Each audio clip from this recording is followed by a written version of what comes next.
Rod Liddle has triggered the inadequates, as referred to by the university. So this is at the University of Durham.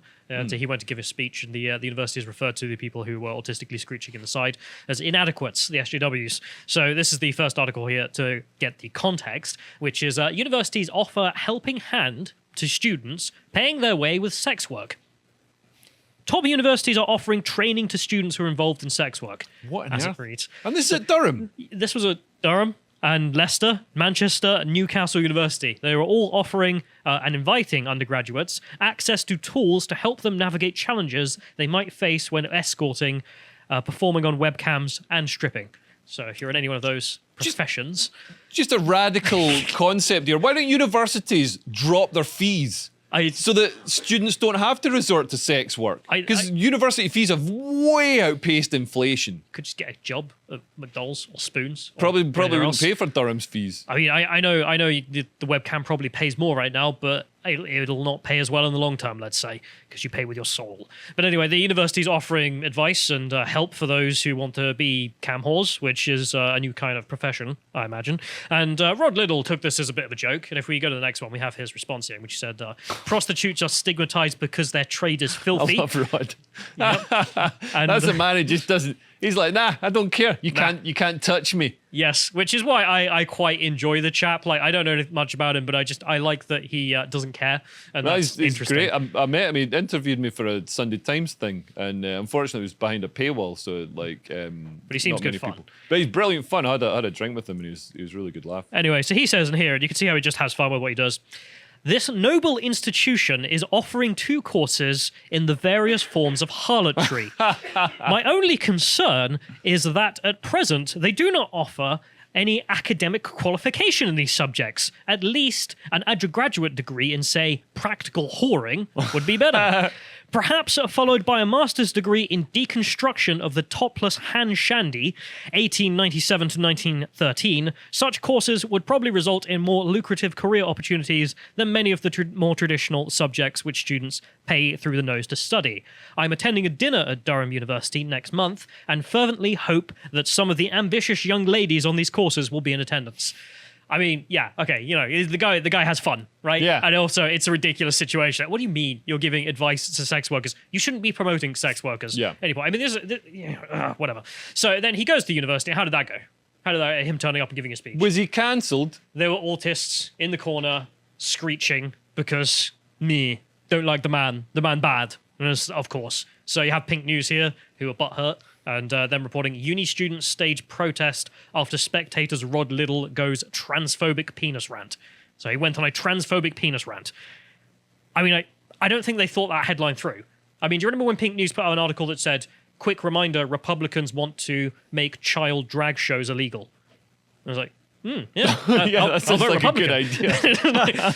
Republicans don't sound too bad. It's like, thanks for campaigning. And also the point here being like, he's got a transphobic penis row. And it just reminded me of an article I saw. So if we go to the next one, this a lady who I follow is quite nice. And she wrote here, is not waiting to have sex with trans people transphobic?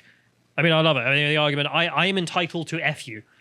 I mean, is that a rapist or is that a trans rights activist? Yeah, I mean, this is a thing. Like, I don't know why our sort of autonomy and choice with sexual intercourse completely breaks down when it comes to transgender issues. I mean, if you don't want to have sex with a transgender woman, then yeah, that's your choice. I mean, you might remember the trans rights activists with the signs. I can't remember where it was that said, "Suck on my P word, you transphobic C word." Yeah. And I was like, right, okay. Hello, rapist. Like, I'm not interacting with you. Yeah. Like, there is no point taking you people seriously. But again, transphobic penis rant, as Pink News called it. But anyway, let's carry on. So we go to the next one. We have the inadequates quote. So this is from I believe the wife of the university's principal or something like that. She said, bunch of inadequates thought it was clever to walk out on a speech tonight because they were afraid of what the speaker said. Ooh, what did he say? What did the bad man say? So if we go to the next one, we have the footage of what the students being butthurt, which is funny. And I thought we'd enjoy some of this. And as you can see, her there making fun of them. So let's play this clip, which is just a small compilation. The audio is a bit bad, so you might have to pay attention to the audio on this, but we'll be talking about it afterwards. Let's play. What are you frightened of, you silly people? Stop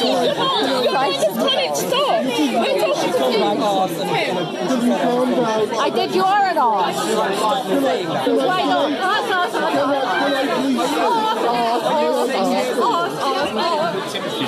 I say arse, apparently. No, you hurt is about this physical. All that people have done is speak, and speech does not cause pain. Now, I was no, it upsets you, that's different. That's disgusting. He didn't say that tonight. No, he didn't say it tonight, he said it before. And he owned up Look, that's nice. Rod is a He humorist. said black and Asian people shouldn't join the BNP. That was disgusting. Rod is a humorist. That's disgusting. No, it's not. No, yes it is. Rod is a You don't think it's humorist. disgusting to say I black and Asian people think shouldn't that join you the are BNP? characterising Say that to her, you're a disgrace. I'm going to go back and have a You should look. be... That was stolen. You should... Intolerance for arguments. I'm You not shouldn't be at I'm not intolerant when I'm university because leaving. you are not prepared Because to this listen man to has us. called people like me No, unhuman he and hasn't done yes, he anything. has. Yes, he has. He said we're unnatural and perverse. That's disgusting. No, he's How am I expressed. supposed to feel welcome in this college when you're bringing people in like that? It's disgusting. It's disgusting. I'm sorry. I mean, I love that there. So the footage is of one of the professors. I believe he's the one who invited Rod to give the speech. Yeah. And then the butthurt students. I mean, you can kind of hear the pink hair or whatever the hell's going on because they Yeah. don't show the individual, because of course they don't.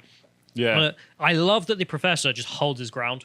And it's like, no, you shouldn't be at a university if you are not prepared to listen. Yeah, and to surely a people professor who disagree should with you. hold his ground against students. Exactly, but I mean, it's so refreshing. Yeah, Like, I'm yeah, sorry, like it's been so instead of long. getting bullied out of the position like Kathleen Stock was, it's disgusting. Students should be there to learn and to take part in debate, not to silence it and to say that they know better than the professors. So the last time I think I saw a professor on campus hold his ground like this on camera was definitely Jordan Peterson, where he just sat there and debated with them. It's like, you're just wrong. Yeah. And I can explain why. And this guy there, you're just wrong.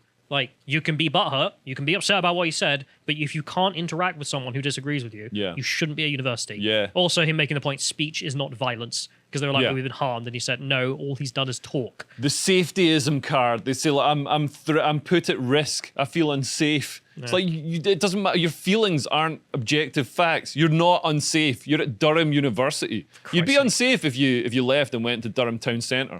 Go to the union and get your courses on being a sex worker. But Oh yeah, but being a sex worker isn't unsafe. I mean, Jesus Christ.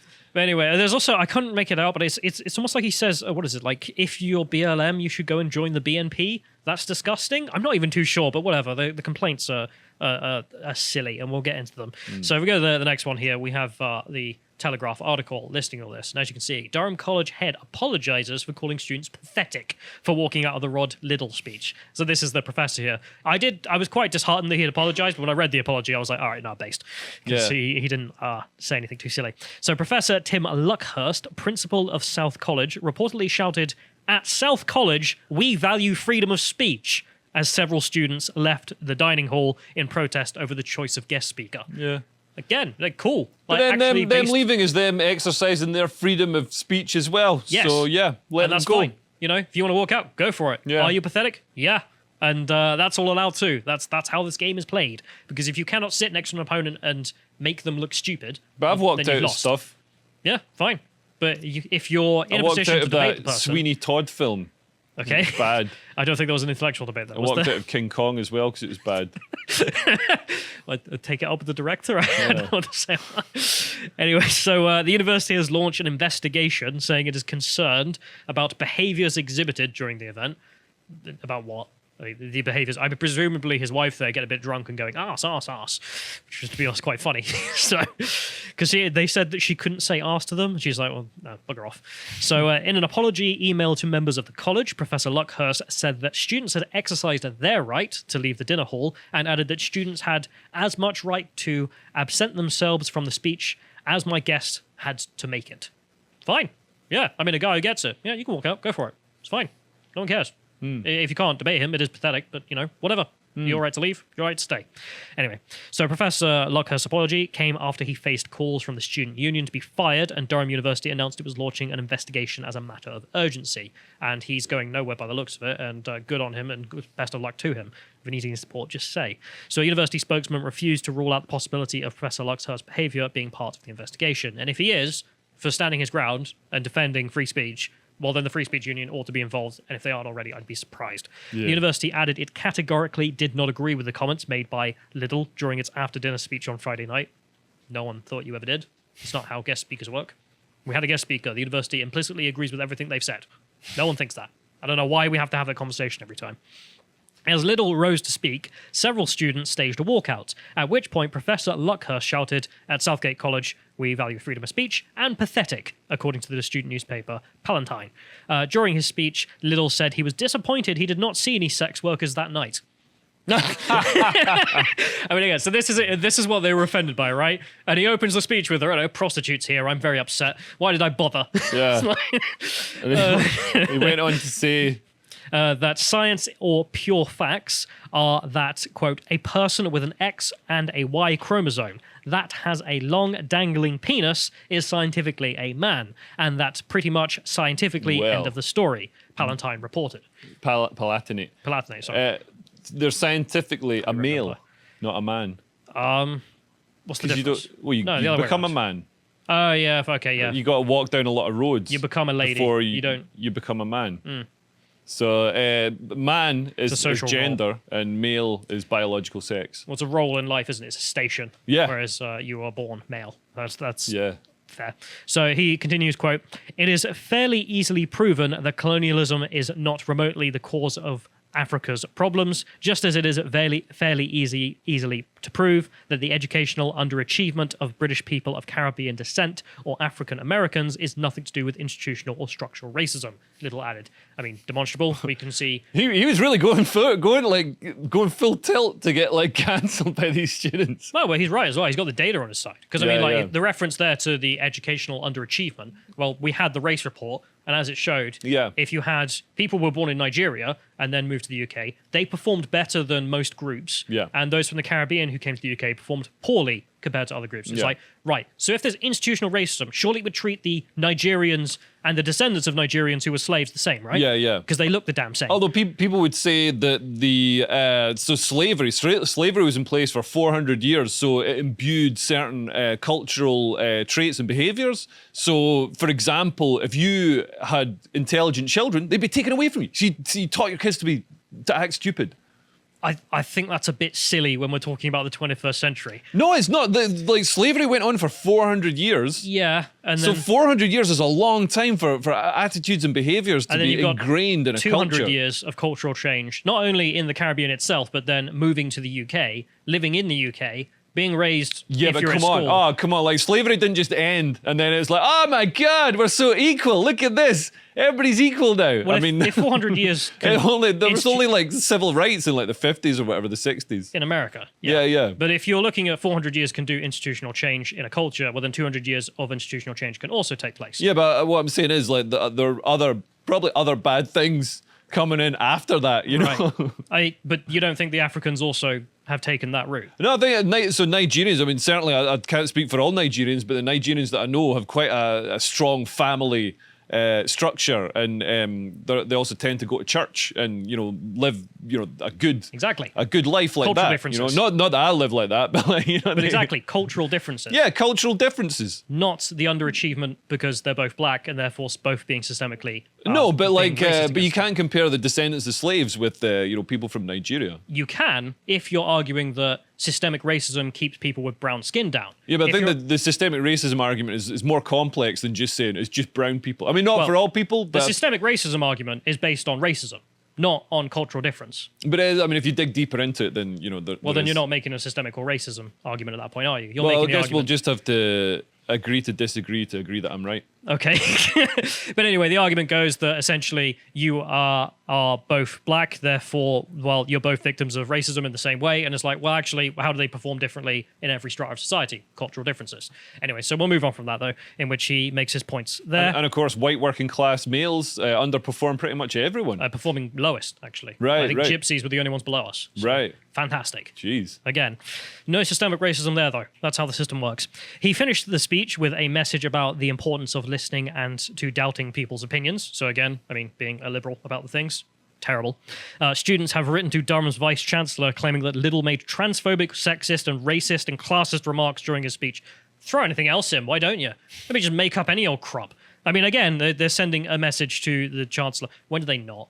I mean, when did leftists not complain about anything? There was a guest speaker who's a right-winger. Okay, let's just say he's done all these things. And I think it was Milo or Carl or someone who got a book at some university, and a letter of complaint was sent to the university administration before they'd even turned up to give the speech, that they were going to make these remarks that were sexist, racist. You haven't even seen the bloody speech. Yeah. Anyway. What? That's like the complaint email that a comedy club received about me. So somebody sent a complaint email. The person wasn't there. Say, yeah, we don't reckon they're there because they said I was homophobic, transphobic, misogynist, and I didn't mention transgender people. I didn't mention gay people, so I couldn't have been either of those throw it things. in, why not, I was you know? misogynist, so I mean that was a lucky They got the guess. misogyny, we're like, well, throw it. Classist, maybe. I don't know. Why not? Yeah. I mean, they put it in there. Anyway, finishing off with this. So, an open letter signed by 1,000 students saying they were butthurt, quote, distressed and emotional after hearing a speech. Well, stop drinking so much.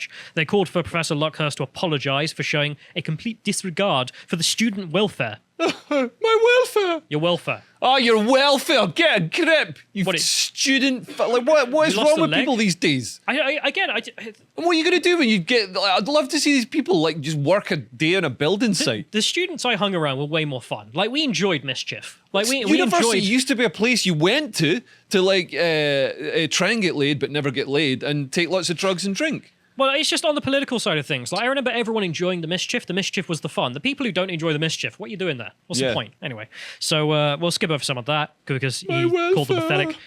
There's also the point here. The student union said the position of Professor Luckhurst was untenable, adding no principal gets to abuse their students, call them pathetic, and then attack them for just wanting to be safe in their home. This is Noam Chomsky again. That I'm going to just say to hell with him. He was a very much a promoter of the idea that universities should be seen as a home of students. No, they're a place of learning. Yeah. And they're not your house. Yeah. Again, it's like they refer to it as a home. Are they thinking old folks' home? Well, there's nothing that can harm you. Yeah. No dangers. Yeah. I mean, that's what they yeah. have in mind. Yeah. I don't want to sit around and just talk about intersectionality. Get lost. Yeah, you should be challenged. Anyway, but that's that. We'll move on from this. So this is just some other responses from people. So this is someone saying that, well, where's my invitation to talk about cats? And the answer is nowhere, because you're not interesting. No one wants to hear it. Whereas for Rod Liddle, I'd like interesting. to hear what she says about cats. I want to know how much she spends on cat food each week.